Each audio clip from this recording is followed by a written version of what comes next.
민수기 13장 30절로 33절에 우리 이 말씀을 가지고 우리가 보는 세상은 이라는 제목으로 우리 말씀을 생각하고자 합니다.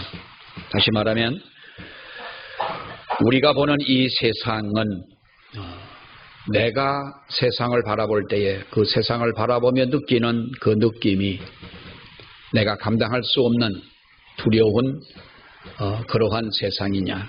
다시 말하면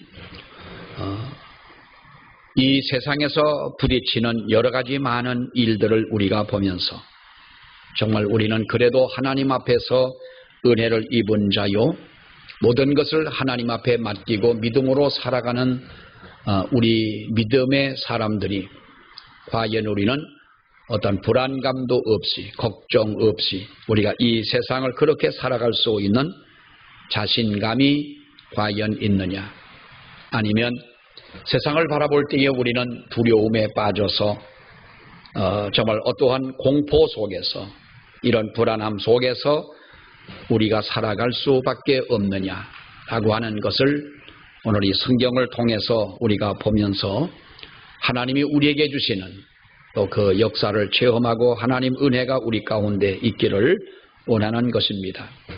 이 시대를 가리켜서 불안의 시대라 이렇게 이야기들을 많이 합니다. 어찌 보면 정말로 그렇습니다. 현대인들은 비교적 우리가 안정된 사회에 살아가고 있음에도 불구하고 여러 가지 문제로 우리는 두려워하고 살아가는 존재들이다라고 하는 것이죠. 여러분, 특별히 우리나라는 그야말로 좋은 나라입니다. 세계 어디를 보더라도 우리나라만큼 이렇게 치안이 잘 된 나라는 없습니다. 미국이라고 하는 어떤 그 드림, 꿈을 안고 미국을 많이 가지요. 미국을 가면 마치 성공한 사람들처럼 그렇게 느껴지는 그러한 그 꿈을 안고 미국을 많이 갑니다마는, 여러분, 미국이라고 하는 나라가 얼마나 불안합니까?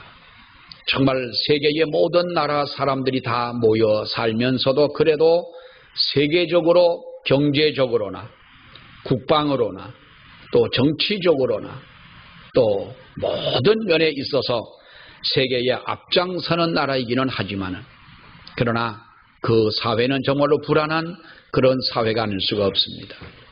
어디서 총을 맞을는지 모르는, 여러분, 그렇게 불안한 하루하루의 삶을 살아갈 수밖에 없다고 하는 것이죠.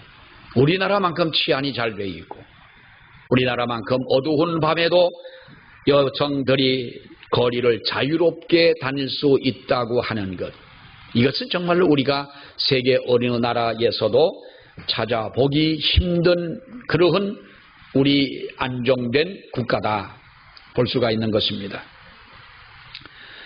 외국에서 온 사람들이 우리 한국에 와가지고 놀라는 것들이 여러 가지가 많이 있다고 그럽니다. 이렇게 안정되게 정말로 잘 살고 있는 것을 보아도 이것도 우리가 놀랄 만한 일이고요. 전철을 타고 가거나 열차를 타고 가면서 그 짐을 선반 위에 올려놓고 안심하고 두 눈을 감고 잠을 자고 가는 모습을 보면서 깜짝 놀란다는 것이죠. 외국 같으면은 상상도 할 수 없는 일이고 어느 누가 그것을 낚아채 가지고 갔는지도 모르는 그러한 세상인데, 한국은 정말로 알다가도 모를 그런 나라들이다. 어디를 가봐도 깨끗하고 어디를 가도 정말 IT의 강국답게 정말 우리가 지하를 들어가나 어디를 가나 우리 한국에 오면은 놀랄 일이 한두 가지가 아니다라는 것입니다. 그런데 우리는 정말로 우리가 이러한 세상을 살아가면서 조금 더 마음속에 불안함이 없는 그러한 마음을 가지고 우리가 살아가느냐? 여러분, 그렇지는 않은 것 같습니다. 우리들이 두려워하는 것들이 무엇입니까? 질병이 두렵고요. 어떤 사건, 사고가 두려운 것이고, 노후의 문제가 두려운 것이고, 그리고 죽음이라는 것이 우리에게 또한 두려움으로 다가오는 그러한 일들이 아니냐라는 것입니다. 매사에 우리는 이러한 불안감을 가지고 느끼고 살아가고 있는데, 대한불안학회라는 것이 있습니다. 불안의학회라는 것이 있는데 거기 연구 자료에 의하면 우리나라 성인 중 4명 중에 1명꼴로는, 그러니까 25%에 해당되는 이러한 사람들은 불안과 관련된 그런 증상을 안고 살아가고요. 그 중에서 한 6%에 해당되는 사람들은 정말로 이 평상시 일상생활에 지장을 받을 정도의 이런 심한 불안감을 느끼며 살아가고 있다. 그래서 상담이나 치료가 필요한 사람들이 그 중에서 6%나 된다라고 이야기를 하니 여러분 얼마나 우리가 불안함을 느끼며 살아가는 사람들이 많은 세상이냐라는 것입니다. 최근에는 더 할 것입니다. 2년 가까이 이렇게 코로나로 정말 여러분 역사상에 이런 일들은 없었지 않습니까? 임진왜란 당시에도 어떤 유행하는 병이 있었지만은, 전염병이 있었지만은, 그러나 그것은 며칠에 한 보름 정도에 불과했습니다. 또 역사를 보게 되면 우리가 이러한 이 흑사병 같은 이러한 병들이 많이 돌기는 했지만은, 그러나 이렇게 오래 가는 것들은 여러분 없었습니다. 이렇게 코로나로 인해서 두렵고 거기에서 파생되는 경제적 위기, 여러 가지 사회적 불안함, 또 두려움, 이것이 증폭되어져 가는 현실인 줄로 압니다. 일단 우리가 이러한 어떤 두려움에 사로잡히게 되면은 결코 행복할 수가 없고 인생에서 승리할 수가 없다고 하는 것입니다. 세계대공황 당시였던 1930년도에 미국의 대통령에 취임했던 루즈벨트 대통령은 국민들에게 이런 연설을 했습니다. 우리가 두려워할 것은 두려움 그 자체 외에 아무것도 없다. 이런 1930년도 세계 대공황 시대 사태를 만났을 때에 모든 사람들이 두려워하는 것입니다. 두려워해야 할 이유도 없이 두려워하는 것입니다. 마치 어떠한 공황장애를 느끼는 것처럼 이렇게 사람들이 두려워할 때에 루즈벨트 대통령이 한 말이, 우리가 두려워할 것은 두려움 그 자체 외에는 우리가 두려워할 것이 아무것도 없다. 이 말대로 많은 사람들이 현실보다 과도한 두려움의 허상에 사로잡혀 있는 경우가 많다고 하는 것입니다. 여러분, 그러므로 우리가 인생을 살아가면서 이 세상을 살면서 반드시 해결해야 될 문제 중에 하나가 바로 이 두려움의 문제라고 하는 것입니다. 걱정하는 일들, 두려움의 이 문제들이라고 하는 것인데, 오늘 이 본문의 말씀을 보면서 우리 마음속에 행여라도 두려움이 있다면 이러한 문제를 해결하고 우리가 정말 하나님 주시는 은혜로 행복하고 승리하는 이런 인생을 사는 저와 여러분이 되시기를 주의 이름으로 축원합니다. 오늘 이 본문의 말씀을 보게 되면 이스라엘 백성들이 출애굽을 하고 광야를 통과할 때의 그 기록의 말씀입니다. 그들은 이제 약속의 땅 가나안 부근에 와 있습니다. 가나안 땅에 들어가기 전에 모세는 12지파에서 대표적인 사람 12명을 뽑아가지고 가나안 땅을 들여보냅니다. 그러면서 40일 동안 너희가 가나안 땅을 두르고 다니면서, 모든 땅을 다니면서 너희가 그 가나안 땅에 대한 상황을 보고 와서 보고를 해라. 여러분, 그랬더니 어떻게 됩니까? 12사람이 가서 40일 동안 보고 온 이후에 보고를 하면서 여호수아와 갈렙은 긍정적인 평가를 한 반면에 나머지 10명의 사람들은 그야말로 그들은 아주 부정적인 여호수아와 갈렙의 보고한 내용과는 전혀 다른 보고를 합니다. 그렇다면 여러분, 누구의 말을 들어줘야 합니까? 12명이 가가지고 2명은 엉뚱한 소리를 하고 10명의 사람들은 똑같은 이야기를 한다면 우리는 10명의 사람들, 많은 사람들의 얘기를 들어줘야 되지 않겠느냐라는 것이죠. 여러분, 그러나 그 내용이 어떻게 기록되어져 있습니까? 우리가 두려움이라고 하는 것, 이것은 실패로 가는 지름길이다 라는 것을 볼 수가 있습니다.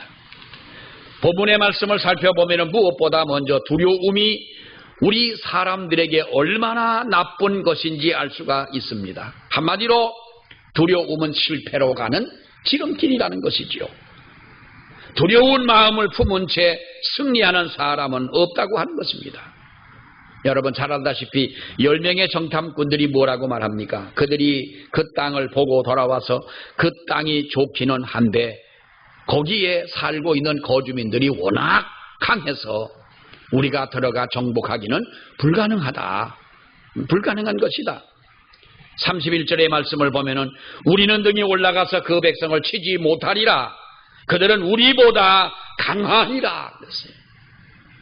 아니 그 사람들하고 무슨 씨름을 해봤습니까? 88을 한번 당겨봤습니까? 싸움을 한번 제대로 해봤습니까? 그저 그 땅을 두루 돌아보고 돌아와서 보고하는 것뿐인데 그들은 말하기를 그들은 우리보다 강하기 때문에 우리는 그들을 칠 수가 없다.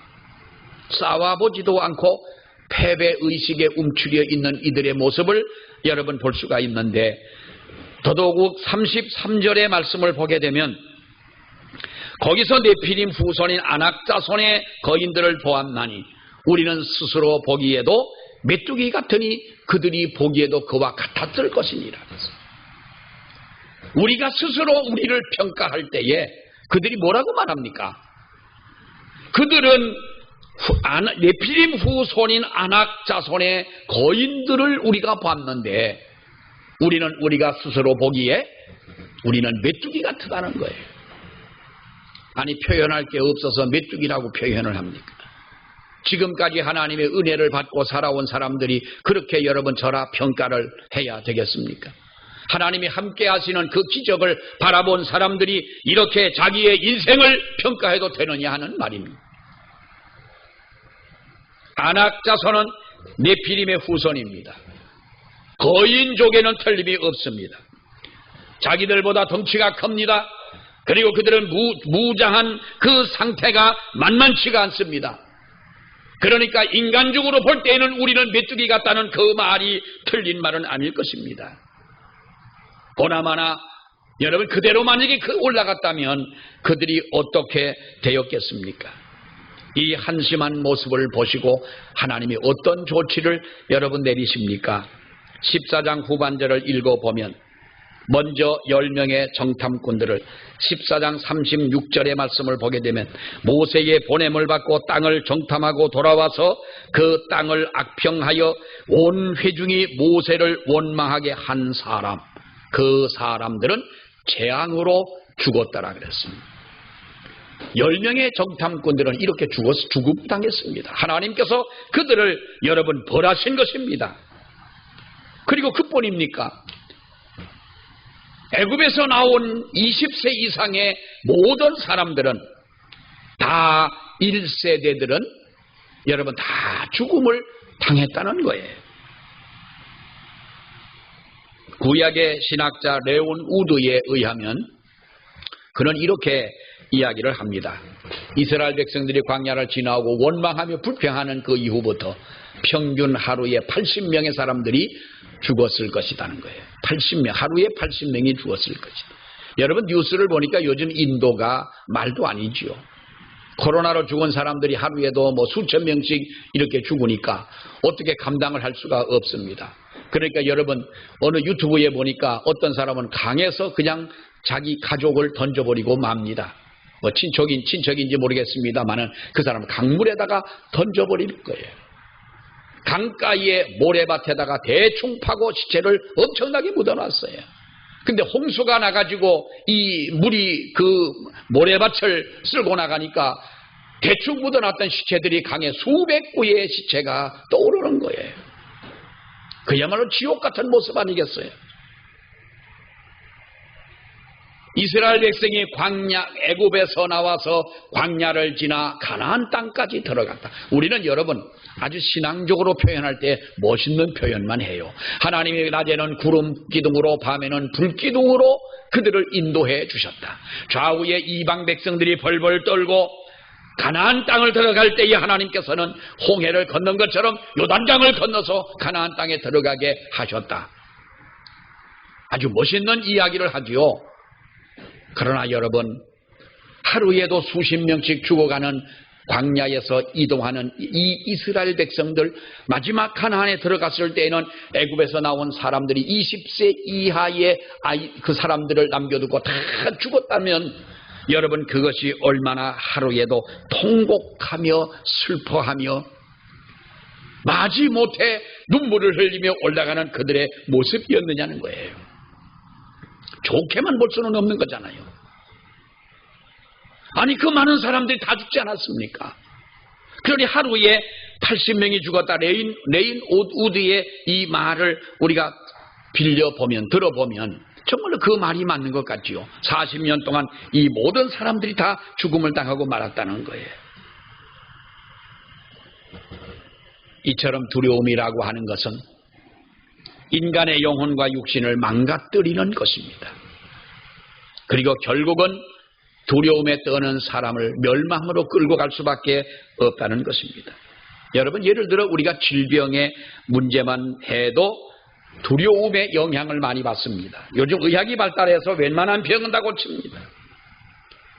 중병으로 인식되는 암도 완치율이 여러분 지금은 높지 않습니까?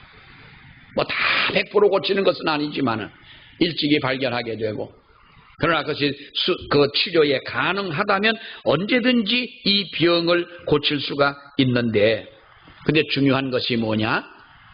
아무리 의학이 발달됐다 할지라도 치료 과정에서 마음을 다스리는 것이 매우 중요하다. 그래서 치병보다 치심이라는 거예요. 치심. 내가 다스릴 내 마음을 다스리는 것이 중요하다는 것이죠. 한 영국의 의사가 질병과 마음의 관계를 파악하기 위해서 하나의 임상 실험을 했습니다. 암 환자에게 항암제를 투입하기 전에 항암을 맞는 환자들에게 항암제를 맞게 되면 탈모 현상이 생겨집니다라고 미리 이야기를 했습니다. 항암제를 맞으면 여러분 그렇지 않습니까? 다는 아니지만은 되게 우리가 그 여성분들 보게 되면, 여성암 환자들을 보게 되면 100% 이 항암 치료를 하면서 머리가 다 빠집니다. 그런데 요즘은 또 이 항암제도 아주 과거보다는 잘 나오고 약도 좋고 최신 이 치료법에는 이렇게 머리가 빠지는 경우도 적습니다만, 이 영국의 의사가 암 환자 치료하면서 항암제를 투여하기 전에 미리 얘기를 하고, 항암제가 아닌 그러니까 이 소금이죠, 소금. 이런 염분제를 주사를 놨습니다. 항암제라고 놨답니다. 여러분, 그런데요, 30% 이상의 사람들이 머리가 빠지더라는 거예요. 이거 머리가 빠지는 것이 아니에요. 근데 그렇게 얘기를 했더니, 내가 항암제를 맞으면 머리가 빠지는구나, 이렇게 생각을 하고 엉뚱한 주사를 그거와 전혀 상관이 없는 주사를 맞았는데, 그런데 머리가 30% 이상의 사람들이 머리가 탈모가 되더라. 무엇 때문에 그렇습니까? 그러니까 우리 마음이라는 것이요, 아무리 죽을 병이라 할지라도 내가 마음을 다스리고 마음에 하나님 앞에 감사하고 정말로 우리가 즐거운 마음으로 살아가고 그렇게 산다면, 두려움 없이 산다면 어떤 것도 우리는 마음으로부터 이길 수 있는 그 힘이 난다는 거예요. 서울대 의대 명예교수이고 대통령 주치의를 했던 고창순 박사라는 분이 여러분 유명한 분이셨습니다. 그런데 이분이 대통령의 그 주치의까지 했습니다마는 이분은 의사이면서도 대장암, 그리고 간암, 별암을 한 네다섯 서너 가지의 암을 이 양반은 달고 살았던 분이에요. 다행히 이 양반이 암을 잘 이겨내서 건강하게 삽니다. 그러면서 그가 강조하는 바가 뭐냐 하면 바로 두려움을 이기고 담대하라는 거예요. 그가 쓴 책이 하나 있는데 암에게 절대 기죽지 마라. 암에게 기죽지 마라. 그는 두려워하는 대신 웃으라는 거예요. 웃어라. 사람이 두려움을 가지고 이 두려움으로 해결할 수 있는 일이 있느냐는 거죠. 염려함으로 해결할 수 있는 일이 없는 것처럼 두려움을 가지고 우리는 해결할 수 있는 일이 아무것도 없다. 이 두려움이 얼마나 우리 인생에 나쁜 것이냐라는 거예요. 사랑하는 여러분, 두려워할수록 현실의 문제는 더 커져 보이게 되는 줄 압니다. 그리고 그 문제에 사로잡힐 수밖에 없다는 것입니다. 인간이 두려움에 사로잡히게 되면은 이것은 여러분 세상에서 승리할 수가 없다는 거예요. 고양이 앞에 쥐걸음이라는 말이 있습니다. 원래 쥐는 뒷다리가 길어서요. 뒷다리 길은 동물이 빨리 뜁니다. 굉장히 쥐가 빠르지 않습니까? 근데 고양이 앞에만 가면은 도망을 가도 분명히 되는데, 옛날에 어떤 선생님이 학교에서 가르치는 학교에서 어느 선생님이 그런 얘기를 하더라고요. 자기가 보니까 고양이가 앞에서 이렇게 있는데 가만히 앉아 있더라는 거예요. 왜 그런가 했더니 그 돌담 안에 쥐가 있는데 안 나오면 안 잡혀 먹잖아요. 근데 고양이가 가만히 있어서 자기도 가만히 보니까 요 쥐가요 고양이 앞으로 살살살살 기어 나오더래요. 그게 나중에는 잡혀 먹기더라는 거예요. 고양이 앞에 쥐걸음이라고 하는 것은 쥐가 달아날 수 있고 안 잡혀 먹을 수도 있지만은 고양이만 보면은 부들부들 떠는 그런 쥐라고 하는 것이 얼마나 약한 동물입니까? 그래서 고양이에게 잡혀 먹을 수밖에 없다는 거지요. 두려움이 생기는 이유는 무엇입니까? 이것은요, 우리가 간단하게 한마디로 말하면 신앙이 없기 때문에 그렇다는 말입니다. 14장 1절 말씀을 보면은 10명의 정탐꾼의 말을 듣고 두려워 떠는 백성들의 모습이 나옵니다. 온 회중이 소리를 높여 부르짖으며 백성이 밤새도록 통곡을 하였더라 그럽니다. 그러면서 뭐라 그럽니까? 3절의 말씀을 보면은 어찌하여 여호와가 우리를 그 땅으로 인도하여 칼에 쓰러지게 하려 하는가? 우리 처자가 사로잡히리니 애굽으로 돌아가진 것이 낫지 아니느냐? 애굽으로 돌아가는 것이 훨씬 더 낫지 않겠느냐? 애굽으로 돌아가자는 것입니다. 불신앙은 두려움을 낳습니다. 그리고 두려움은 우리 인간을 어떠한 사건 앞에 움츠리게 만듭니다. 마침내 스스로 멸망에 이르게 되는 것입니다. 이스라엘 백성은 불신앙으로 인해서 두려워합니다. 가나안 원주민들이 한없이 큰 거인으로 보입니다. 거기에서 뭘 할 수 있겠습니까? 우리는 중요한 원리를 발견하게 됩니다. 여러분, 불신앙의 눈으로 세상을 보면 이 세상은 거인의 나라가 된다는 것입니다. 불신앙으로 이 세상을 보면 이 세상은 거인의 나라인 거예요. 돈 많은 사람들이 승리하는 세상, 권력을 잡은 사람들이 승리하는 세상, 힘센 사람들이 승리하는 세상. 그러니까 고양이 앞에 쥐걸음처럼 우리는 항시 두려워하고 길을 펴지 못하고 살아간다는 거예요.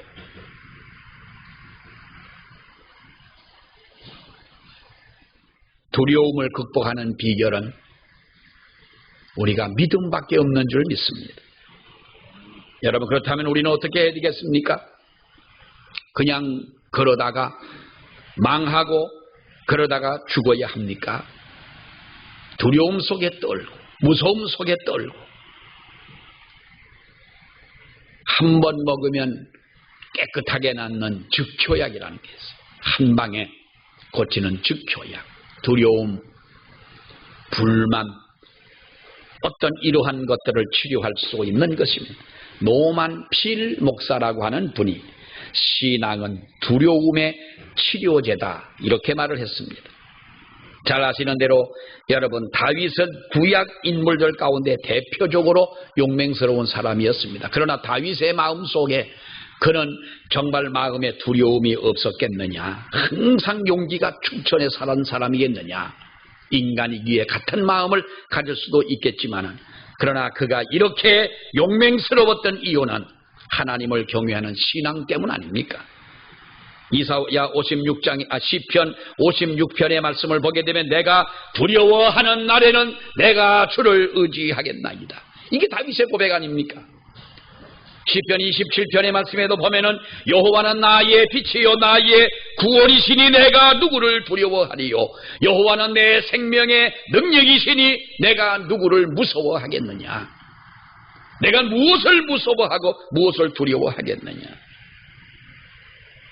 사랑하는 여러분, 우리 인생의 적은 두려움이라고 하는 것입니다. 이 두려움은 불신앙으로부터 온다는 것입니다. 그래서 이것을 극복하기 위해서는 우리는 신앙으로 무장해야 되는 줄로 믿습니다. 그리고 할 수 있는 대로 그 신앙을 크게 키워야 될 줄을 압니다. 그럴 때 하나님 앞에 승리하는 우리들이 되는 것입니다. 여러분, 신앙을 키우는 이유는 우리가 몇 가지가 됩니다. 첫째는 우리의 영적인 안목을 가지고 살아야 돼요. 영적인 안목을 가지고 우리가 살아가야 됩니다. 신앙을 가진 사람은 눈이 달라지게 하는 능력을 하나님께로부터 우리는 받습니다. 하나님을 믿지 않는 사람은 모든 사물이나 문제를 육신적으로 보고 판단을 합니다. 그러니까 10명의 정탐꾼들이 그랬던 것 아닙니까? 가보니 땅이 좋기는 좋으나 그 땅을 들어가기에는 우리는 너무나도 가진 것이 없고 힘이 약하다. 어떻게 그 사람들을 이길 수가 있겠느냐는 거예요. 반면에 믿음의 사람인 여호수아와 갈렙은 어떻습니까? 가나안 원주민의 모습을 그도 보았습니다. 그들이 거인인 줄도 압니다. 그러나 그들이 고백한 것은 뭡니까?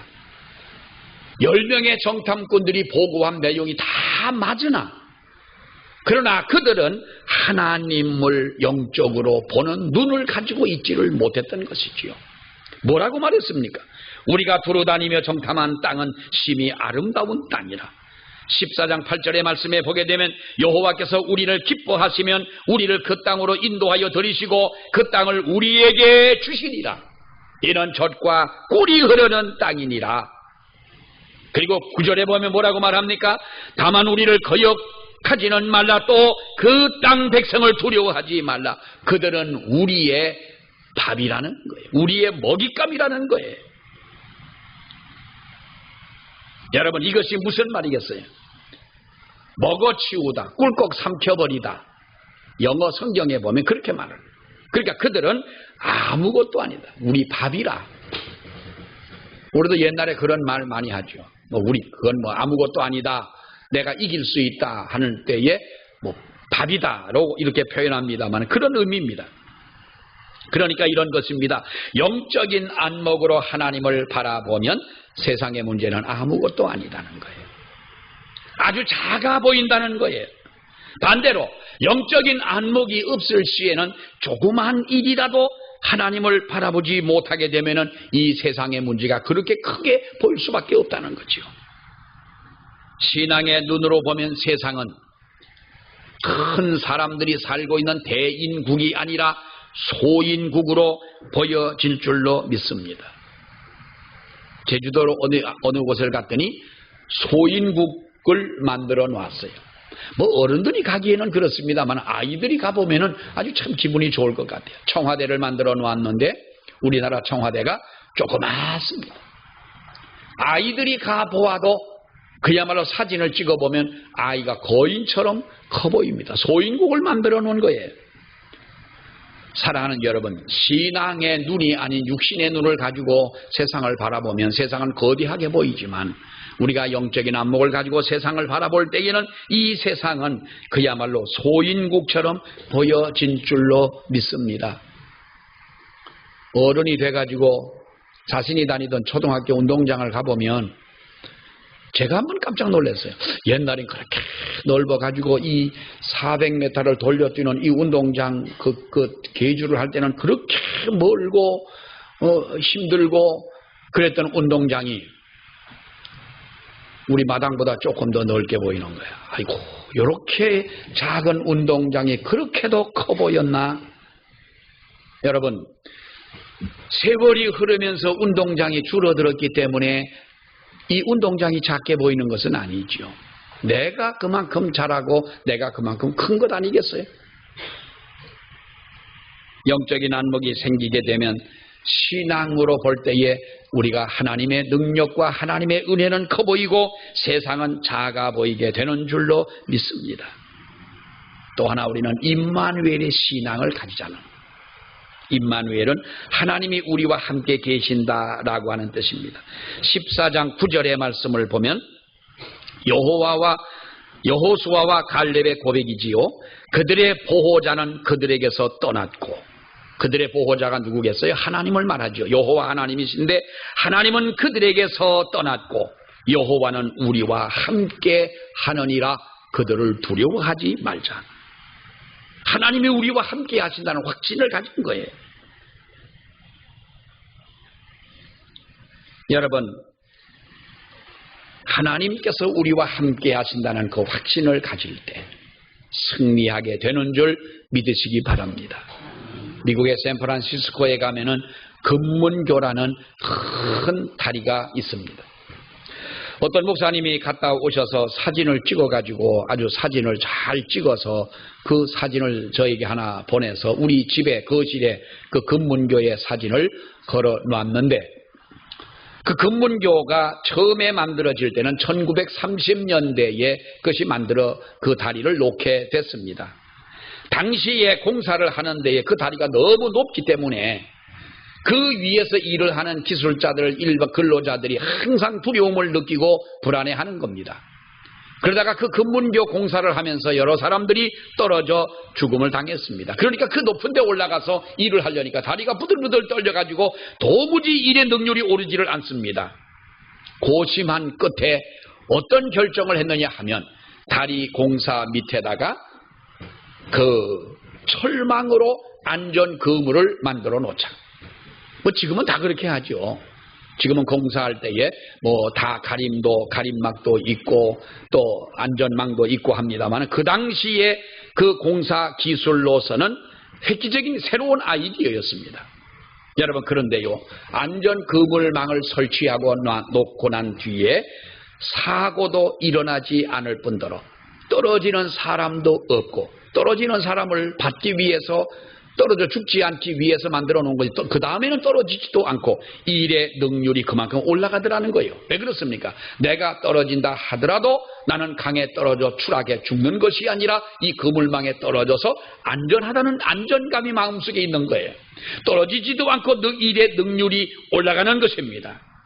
여러분, 그물망을 하나를 쳐놔도 그런데 하물며 하나님이 나와 함께 하시다는 이 고백을 하는 우리들이라면, 임마누엘 하시는 하나님을 믿는다면 우리가 과연 세상을 두려워할 이유가 있겠느냐는 거죠. 마지막으로 우리는 하나님의 약속을 붙잡고 나아가는 저와 여러분이 되시기를 원합니다. 갈렙이 모세 앞에서 백성을 조용하게 하고 말하기를 뭐라 그럽니까? 우리가 곧 올라가서 그 땅을 취하자. 능히 이기리라. 14장 8절에 보니까 여호와께서 우리를 기뻐하시면 우리를 그 땅으로 인도하여 들이시고 그 땅을 우리에게 주시리라. 이는 과연 젖과 꿀이 흐르는 땅이었다는 거예요. 그러므로 하나님께서 우리와 함께 하신다면, 하나님이 분명히 이 땅을 우리에게 주신 것을 우리가 믿는다면 아멘 할 때에 그것이 이루어진다는 것이죠. 여러분, 이 세상을 바라볼 때에 여러분들은 어떤 생각이 드십니까? 거인의 나라로 이 세상이 보이십니까? 아니면 그야말로 소인국의 나라처럼 보이십니까? 이것이 바로 우리 신앙의 현 주소인 줄로 믿습니다. 이 세상을 바라볼 때에 거인의 나라로 바라보인다면 우리는 너무나 믿음이 소인의 믿음일 것입니다. 그러나 이 세상을 바라볼 때에 여호수아와 갈렙처럼 하나님이 우리와 함께 하시고 하나님의 약속을 붙잡고 하나님의 그 말씀하신 대로 실천하고 나아갈 때에 하나님이 승리하게 하시리라고 하는 이 약속을 굳게 붙잡고 나아간다면 우리는 이 세상을 바라볼 때에 어떠한 문제를 만날 때에 이것은 소국인의 일들이라고 하는 것이지요. 아무쪼록 우리가 신앙으로 무장하는 저와 여러분이 되시기를 바랍니다. 세상 앞에 무릎 꿇는 우리가 아니라 비겁하게 도망가는 우리가 아니라 당당하게 승리하는 저와 여러분이 되시기를 주의 이름으로 축원합니다. 기도하겠습니다. 하나님 아버지 은혜를 감사합니다. 오늘도 이렇게 주님 앞에 나와 예배할 수 있도록 은혜를 허락하신 하나님께 감사와 영광을 돌립니다. 자비하신 주여, 우리가 이 세상을 바라보며 하루하루를 살아갈 때에 가나안 땅을 돌아본 12명의 정탐꾼들 가운데 그렇게 세상적인 인간적인 눈으로만 바라보았던 정탐꾼들과 같이 살지 말게 하시고 여호수아와 갈렙처럼 하나님 의지하며 하나님이 동행하심을 믿으며 하나님의 약속을 굳게 잡고 나아갈 수 있는 저희들 될 수 있도록 아버지여 도와 주시옵소서. 세상에 주는 위압감 속에 두려워 떠는 우리들의 작은 믿음의 우리들이 아니라 하나님의 세상에서 닥쳐오는 여러 가지의 많은 어려움과 폭풍과 정말로 큰 일들이 우리 앞에 놓여 있다 할지라도 아버지 앞에 당당히 나아가 승리할 수 있는 우리들 되게 하여 주시옵소서. 예수님 이름으로 기도하옵나이다. 아멘.